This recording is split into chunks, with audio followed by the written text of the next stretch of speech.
It has been a hot minute since I filmed a little YouTube video because I've been crazy busy and it hasn't been the biggest priority.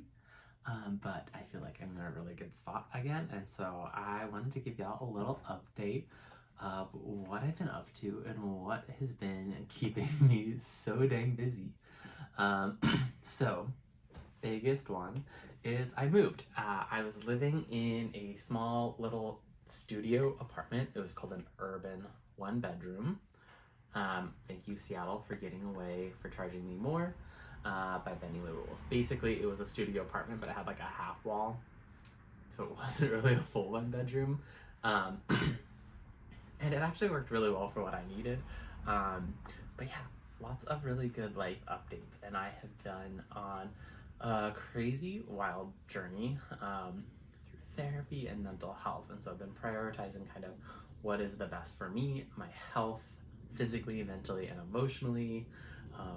So yes, I'm in a new spot. I'm in a new neighborhood of Seattle. I'll give you guys a little tour hopefully soon. I think I'm gonna make that a separate video, but I'll give you a little tour of the space. But right now I am in my yarn studio. So I wish you guys could see the inverse, but it's a ton of books, yarn everywhere. I have a TV set up over here. I have a lot of books. By the way, they're alphabetized in order by author's last name. That is the best way to organize books because then you can always find them. That's the way I do it. And it's the best way. It is the best way. I also have a lot of my yarn here. And then I have, actually behind this wall is a closet where all my dye tools and that kind of stuff are set up. So I feel like it's been such a journey to get moving. And then that weekend after I moved, I went to Minnesota and I did another Tough Mudder with my family. And then I spent a few days up at their lake house just reading. I read an entire book in one day. I have not done that in a hot minute. I read The Silent Patient. Really good kind of like thriller. I wouldn't call it a murder mystery, but it sort of is a murder mystery. So I just like devoured a book. And then I've just been on a really big reading kick, both physical books on Kindle and then on audiobooks. I've just been devouring books like crazy. And then the weekend I got back after my Tough Mudder with the friends and family, I went and did a pop-up at Acorn Street Shop. So it's a little local yarn store in Ravenna neighborhood of Seattle, if you're familiar with it. It filled my cup to like be there, spend my time talking about yarn, just knitting and crafting with people. But so I had to dye a ton of yarn the weeks before moving. So I dyed all of this yarn. I moved, I went to Minnesota, I did the pop-up, and then a little bit later, we went to Spokane to see a comedian. So there's just been something every single weekend, and I finally feel like, oh my gosh, I'm in a space where like the yarn studio is set up, the home is now like unpacked and like kind of living in it and doing a lot of the fun stuff. So yeah, that's why I've been kind of quiet lately, especially on YouTube. Like it just has been so overwhelming, the move, work, and balancing all these other things that I just haven't had time. But I have always been keeping my knitting and I've been doing a lot of other stuff. So first things first, this morning, I went and took a Nail binding class. So Nail is a basically needle. It's like, it was at the Nordic Museum here in Seattle, and it's actually predates knitting. So if you can look it up and do some research, and I'll put the instructor's information in the body, but it looks very similar, I would say, to crochet. It is basically you do it all on your thumb and using this thing, the nail, the needle, and it's got a really kind of pointy tip, goes really wide, and then the nice eyelet. So I did it on bulky weight. I got one little piece done in the round. This was my very first time about it.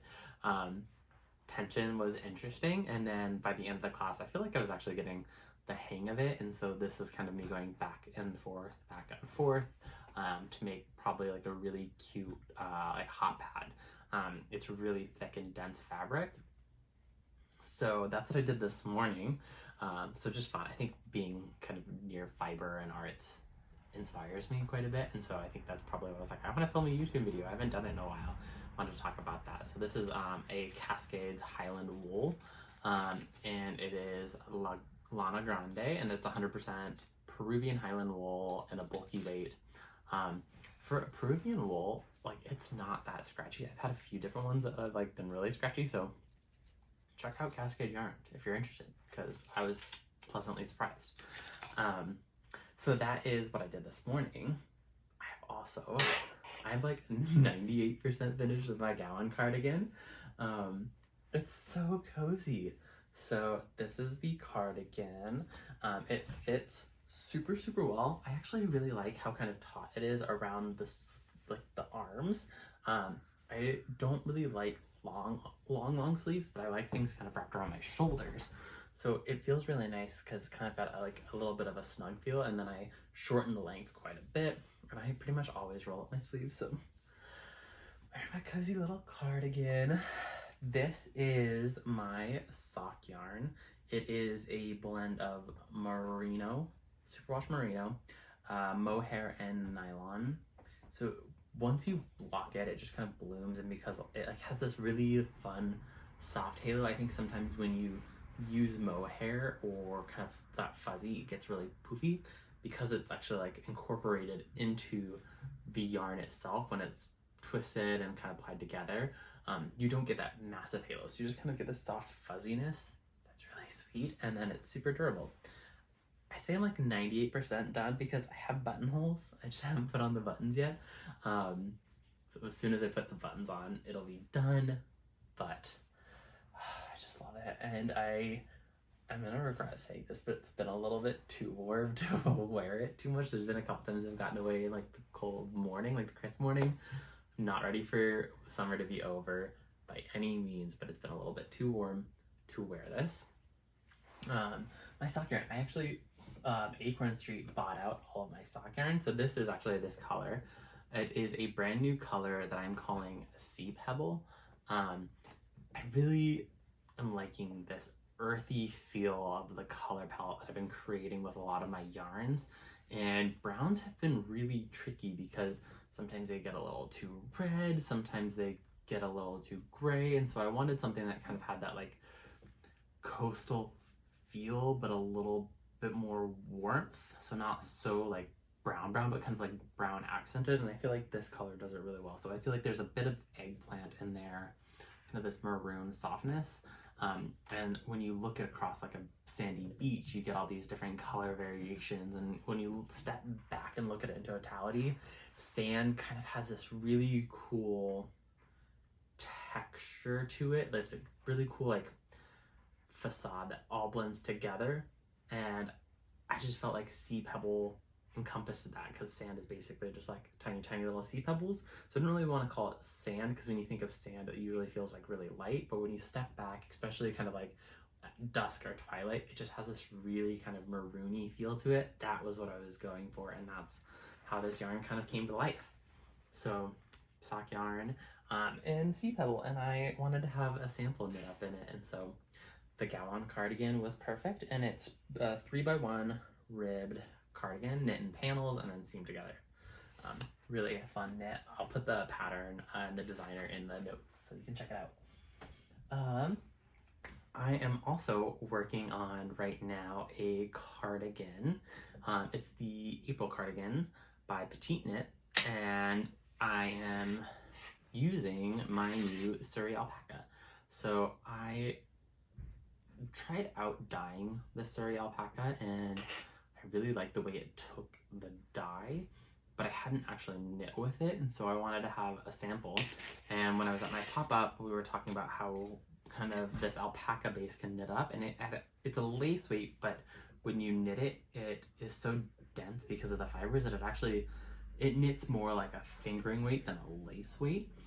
And so I swatched it, and I was actually able to find a needle size that got me to gauge, using the Surrey alpaca. So I am so close to finishing the top to be able to separate the sleeves and then knit the body.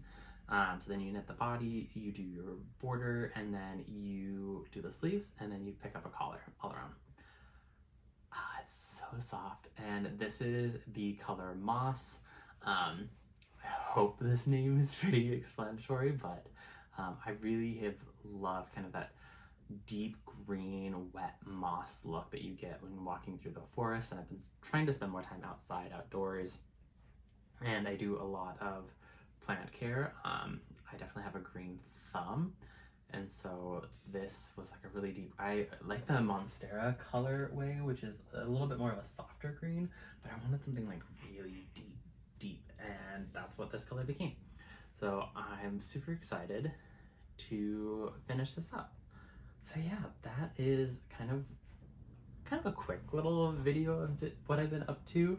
And I'm definitely excited to get back into the swing of talking to a camera and then talking to you all online and bringing you along on my stories and my journeys and adventures. So I hope you have all enjoyed this video, and I'm gonna do my best to keep posting, keep bringing you along. And if you have requests, let me know. All right, well, until next time.